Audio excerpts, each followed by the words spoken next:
Hola a todos, mi nombre es Crisander Núñez y hoy voy a hacer una explicación por medio de una simulación de los principios del magnetismo basándome en la ley de Faraday. Para esto vamos a utilizar un simulador en el cual vamos a dar cierta explicación sobre este tema. Me disculpan la cámara, en estos momentos la cámara se me averió y la resolución pues también está bastante deficiente, pero en este momento, como solo vamos a compartir pantalla, pues no es necesario el uso de esta en su totalidad.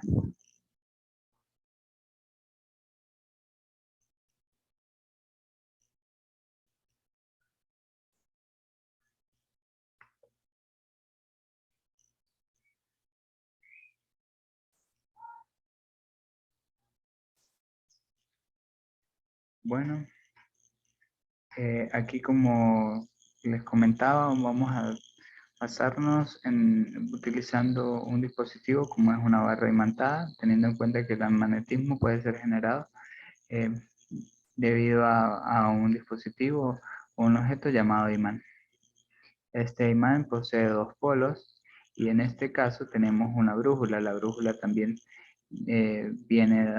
posee también dos polos y es un dispositivo el cual gira en torno a su propio eje y el cual siempre se ve orientado hacia los polos opuestos del imán. Para esto vamos a hacer una demostración. En nuestro caso tenemos el polo norte de la brújula apuntando hacia el polo sur de esta misma, del imán como tal. Si giramos, si giramos o movemos el campo eléctrico, movemos el imán, tenemos en cuenta cómo se orienta la brújula en dirección hacia el polo opuesto del imán. En este caso, polo norte de la brújula, polo sur del imán. Si colocamos esto en el medio, vamos a tener en cuenta el siguiente caso. Ahora vamos a girar la brújula y vamos a ver como si yo paso la brújula hacia este lado, la aguja de la brújula se invierte y tendríamos el polo sur apuntando hacia el polo norte. En esto se basa la ley de magnetismo o el magnetismo como tal, la atracción entre dos objetos de diferentes polos.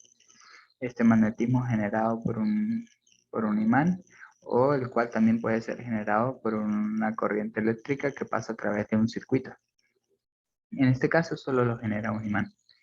Ahora, si hacemos una medición de una medición del campo, vamos a tener en cuenta que si hacemos una medición del campo y observamos los valores que nos da, en este caso B, que es el valor del campo, vamos a tener en cuenta lo siguiente. Si lo acercamos mucho a los polos del mismo, vamos a tener que el valor de este es un valor alto. Ahora bien, entre más nos alejemos del imán, vamos a tener valores menores.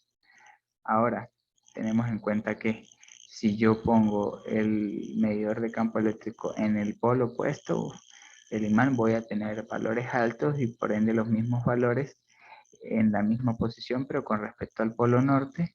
Y porque ya que los polos del imán tienen ambos polos tienen la capacidad de generar campo eléctrico. Ahora bien, si yo los alejo, tenemos valores reducidos. Esto se basa en que el campo eléctrico es inversamente proporcional a la distancia que existe a su alrededor. Por ejemplo, eso nos dice que, o sea, si es inversamente proporcional, entre más grande sea la distancia del punto de medición con respecto al imán, menor va a ser la fuerza del campo magnético como tal. Y esto lo vemos reflejado aquí, 0.31, un valor bajo. Si lo acercamos, va a ser un valor alto. A menor distancia, mayor fuerza del campo magnético, a mayor distancia, menor fuerza del campo magnético. Ahora bien, vamos ahora a utilizar otro elemento como sería la bobina inducida para explicar el magnetismo. En esta bobina inducida tenemos un solenoide de 2 espiras en el cual vamos a hacer lo siguiente. Vamos a probar el principio de la ley de Faraday. En este vamos a hacer el movimiento. Si tenemos en cuenta esto, vamos a ver que al mover el imán por el circuito, por el solenoide, entre más yo mueva el imán, se va a crear una variación en el voltaje y por ende se va a inducir una corriente eléctrica que es la que hace que el bombillo se prenda. Entre más rápido yo mueva el imán, va a existir mayor variación, por ende se induce el voltaje y se prende el bombillo. Al invertir la polaridad. Si invertimos la polaridad del imán, este nos va a seguir dando valor, este nos va a seguir otorgando la misma propiedad de inducir una corriente eléctrica al circuito y por ende prender el bombillo. Ahora bien, si yo utilizo o si yo como tal mido el campo eléctrico, en base a esto tengo que, si yo lo coloco el imán y mido el campo eléctrico con respecto al circuito, tenemos que este es su valor de campo eléctrico. En un momento vamos a hacer. Ahora bien, tenemos que nuestro valor es este. Ahora, si yo invierto los polos nuestro valor es 219.78, el valor del campo. Ahora, si yo invierto la polaridad del imán, tengo que el valor sigue siendo el mismo. Y lo que nos cambia es la componente en X del campo magnético, que en nuestro caso va a ser de signo contrario a la que obtuvimos cuando estaban orientados de la manera anterior, o sea, derecha, norte, sur, izquierda, y polo norte en la derecha, polo sur en la izquierda. En este caso tenemos polo norte en la izquierda y polo sur en la derecha. Ahora bien, ¿por qué no se modifica el campo magnético del imán? Porque el campo magnético del imán es una propiedad exclusiva del imán como tal. No depende del solenoide o del el área que posea el mismo.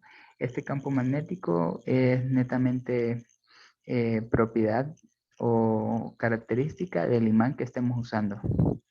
Por ende, no se modifica el valor o la magnitud de tal. Solamente se modifica al invertir los polos la dirección de la corriente como tal, que vendría siendo nuestra componente la componente en X de la magnitud como tal del campo. Ahora bien, vamos a tener otro caso. Si podemos incrementar el valor de las espiras. Tenemos 2 espiras. Ahora bien, vamos a tener 3 espiras. En este caso, tenemos en cuenta que cuando hagamos la simulación, cuando se tienen más espiras,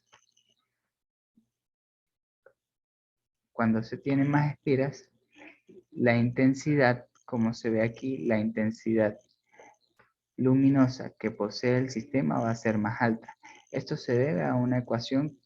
En esta ecuación se nos dice que a mayor número de espiras, mayor va a ser la intensidad luminosa o mayor va a ser la energía o el voltaje que se va a generar en este sistema.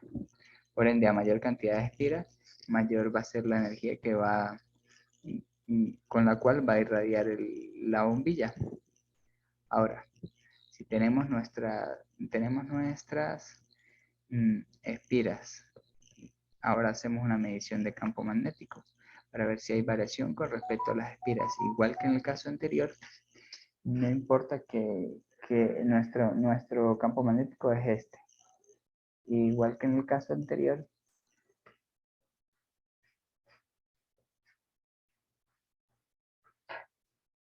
nuestro campo magnético es este. Si invertimos la polaridad, vamos a ver que solamente hay un cambio con respecto al signo de la componente en X. Ahora bien, tenemos en cuenta que no varía como tal la magnitud del campo magnético. Esto, como lo dijimos antes, esto pasa porque el campo magnético es una propiedad netamente relacionada al imán y a la capacidad que tenga este imán de generar un campo magnético. Ahora vamos a hacer otra medición. Vamos a variar el área de la espiral. Sabemos que si el flujo de corriente que exista, sí va a afectar el voltaje que es inducido en el sistema. Y esto lo observamos al ver que entre mayor área, el bombillo tiende a alumbrar o irradiar un poco de luz. Esto se basa en que a mayor área, mayor va a ser el flujo mayor va a ser el flujo del campo magnético, por ende mayores líneas de campo van a pasar por él y esto provoca que haya mayor inducción de voltaje al sistema. Ahora bien, si invertimos los polos, cuando se hace una inversión de polaridad, también existe una variación en el voltaje. Por ende, también va a existir una inducción de voltaje al sistema y se va a prender la bombilla como se ve en este caso, cada vez que invertimos la polaridad. Al invertir la polaridad y hacer las mediciones de campo, al igual que, que en el caso anterior, al igual que en el caso anterior, la magnitud del campo magnético no va a ser afectada. Así se invierta la polaridad, la magnitud solamente va a afectar el signo o la dirección del campo magnético con respecto al eje de las X. Teniendo en cuenta esto, si variamos el, el área de las espiras, no nos va a afectar nuestra magnitud de campo debido a que las espiras no tienen relación con las propiedades del imán. Repitiendo lo antes dicho, esta propiedad de la fuerza de campo magnético es netamente asociada a la capacidad que tenga este imán de generarlo. Espero que les haya servido y hasta un próximo video. Muchas gracias.